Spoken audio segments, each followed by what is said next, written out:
Hi hello నమస్తే welcome back to my channel Telugu Mamata blogs. ఈరోజు మనం చేయబోయే స్పెషల్ రాడిష్ ఫ్రై. ముల్లంగి అంటారు కదండి, అది. ఇది హెల్త్కి ఎంత మంచిదంటే అసలు చాలా తక్కువ క్యాలరీస్తో ఉన్న దుంప ఏదైనా ఉంది అంటే అది ముల్లంగి మాత్రమే. మనకు బీట్రూట్ కానీ, క్యారెట్ కానీ, ఆలు కానీ చాలా ఎక్కువ క్యాలరీస్తో ఉంటుంది. అది ఒక 70-80లో ఉంటే ఇది 10 క్యాలరీస్తో మాత్రమే మనకు లభిస్తుంది. కాబట్టి ఖచ్చితంగా అందరూ తీసుకోవాల్సిన ఫుడ్ ఇది. మన హెల్త్కి కూడా చాలా మంచిది.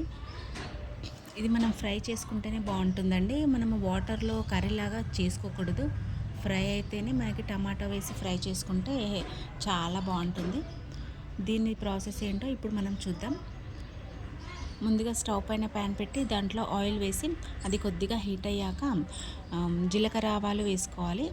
అది కొద్దిగా చిటపటమన్నాక దాంట్లోనే కొద్దిగా కరివేపాకు, కొన్ని ఆనియన్స్ ముక్కలు చిన్నగా కట్ చేసుకోవాలండి. కొద్దిగా చిన్నగా కట్ చేసుకున్న ఆనియన్స్ ముక్కలు అందులోనే వేసి కొద్దిగా కలపాలి. కొద్దిగా కలర్ చేంజ్ అయ్యే వరకు కలుపుతూ ఉండాలి.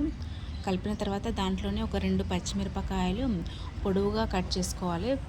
2 చాలండి, ఎందుకంటే మళ్ళీ మనం కారం కూడా యాడ్ చేస్తాం కాబట్టి 2 పచ్చిమిరపకాయలు సరిపోతాయి. మళ్ళీ ఘాటు ఎక్కువైపోతుంది. ఇవి కొద్దిగా ఫ్రై అయ్యాక దాంట్లోనే ఒక 1 స్పూన్ అల్లం వెల్లుల్లి పేస్ట్, 1 స్పూన్ పసుపు వేసి కలపాలి. ఇది కలిపి ఒక 1 మినిట్ ఉంచుకున్న తర్వాత మనము రాడిష్ ముక్కల్ని కట్ చేసి మంచిగా నీట్గా కడిగి పెట్టుకోవాలి. మంచిగా అవి దుంపలు కదా, దానికి చాలా మట్టి అది ఇది ఉంటుంది కాబట్టి మంచిగా వైట్గా కడిగి పెట్టుకోవాలి. సన్నగా కట్ చేసుకోవాలి. కట్ చేసుకొని మంచినీళ్ళలో కడిగి పెట్టుకోవాలి. ఇప్పుడు ఈ ముక్కల్ని మనం ఈ ముక్కల్ని మనం ఇప్పుడు ప్యాన్లో వేసేసేయాలి. వేసేసి ఒకసారి బాగా కలుపుకోవాలండి. అదేంది ఆనియన్ మొత్తం పసుపు అదంతా ఈ ముక్కలకు పట్టాలి. బాగా కలపాలి. కలిపి ఒక 5 మినిట్స్ మనం దీంట్లోనే సాల్ట్ వేసుకోవాలి. తగినంత సాల్ట్ ఇప్పుడే వేసేయాలి. ముక్క బాగా ఉడుకుతుంది, తొందరగా ఉడుకుతుంది మనకి. అది లో ఫ్లేమ్లోనే మనం పెట్టుకోవాలి.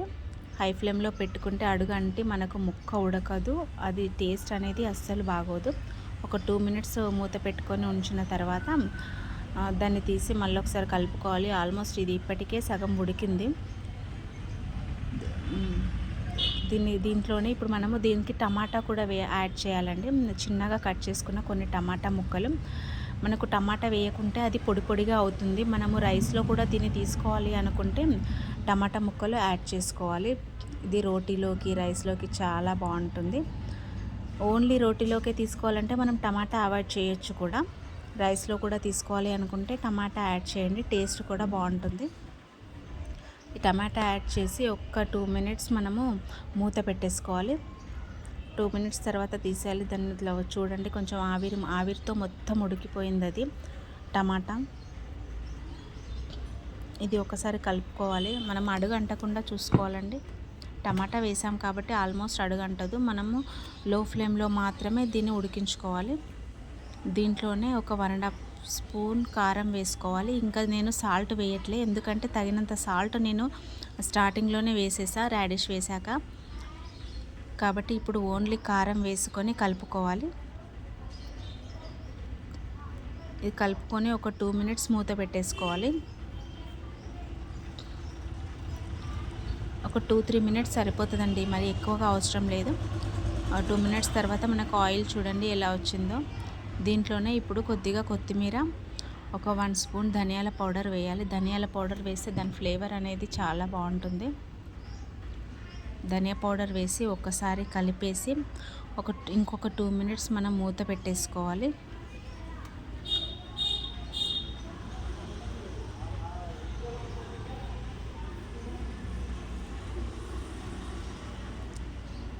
ఆ 2 మినిట్స్ తర్వాత తీస్తే మనకు చూడండి ఆయిల్ మొత్తం కంప్లీట్గా పైనకు వచ్చేసింది.